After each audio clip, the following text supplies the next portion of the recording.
Sino ka? Nak! Nak! Nasaan sila, Didang? Nasaan ang mga anak ko? Ha? Elma, nasa Davao ka.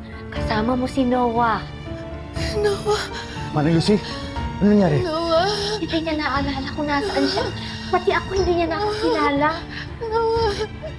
Ano nangyayari sa akin? Elma, you're safe. Ano nangyayari sa akin?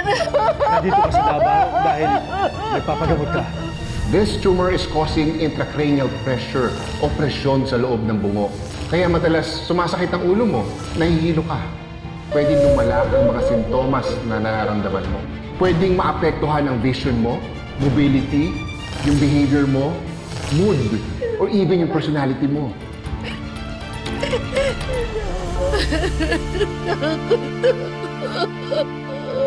ako.